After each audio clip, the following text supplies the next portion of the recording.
नमस्कार मित्रों, मारी यूट्यूब चैनल पर आपનું हार्दिक स्वागत છે। આજના તાજા સમાચાર।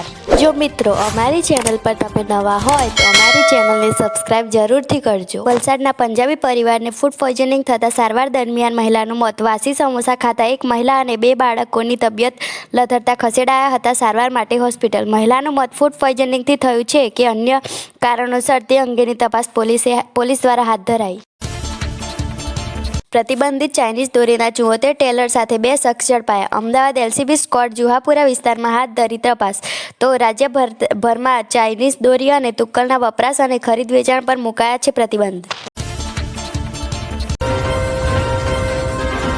સુરતમાં ઉત્તરાયણ પર્વને લઈને સુરત ટ્રાફિક વિભાગે વાહન ચાલકોને કરી અપીલ।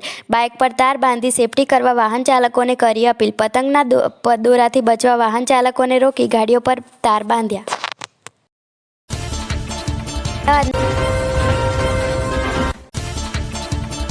રાયખંડમાં વિવાદિત ઇમારત સલમાન એવન્યુ સામે કાર્યવાહી।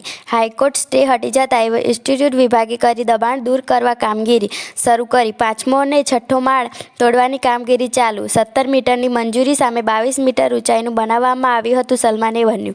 ગત સપ્તાહે કોર્પોરેશન ગેરકાયદે બાંધકામ તોડતા સ્થાનિકો હાઈકોર્ટમાં ગયા।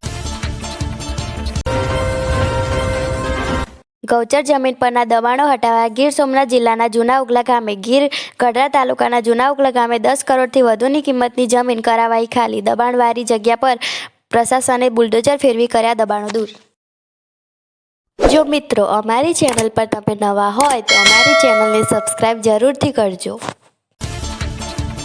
સુરતના 3 યુવકોને જીવના જોખમે રીલ બનાવી મોંઘી પડી। મળતી જાણકારી પ્રમાણે 3 યુવકોએ સુરતના સચિન ફાટકના રેલિંગ પર લટકીને જોખમી રીતે રીલ બનાવી હતી। જો કે આ રીલ સોશિયલ મીડિયામાં વાયરલ થતાં સ્થાનિક પોલીસ એક્શનમાં આવી હતી અને યુવકોની ધરપકડ કરી હતી। ઘટનાની ગંભીરતાને ધ્યાનમાં લઈને પોલીસે આકરા એક્શન લેતા યુવકોને કાન પકડીને માફી માંગી।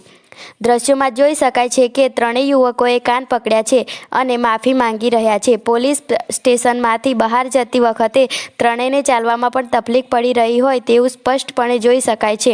આ જોઈ પોલીસે ત્રણેયની બરાબરની સરભરા કરી હોવાની ચર્ચા લોકોમાં સાંભળવા મળી હતી। ઉલ્લેખનીય છે કે સોશિયલ મીડિયા પર ફોલોઅર્સ વધારવાના ચક્કરમાં યુવકો આજકાલ યેનકેન પ્રકારે જીવના જોખમે રીલ મુંબઈ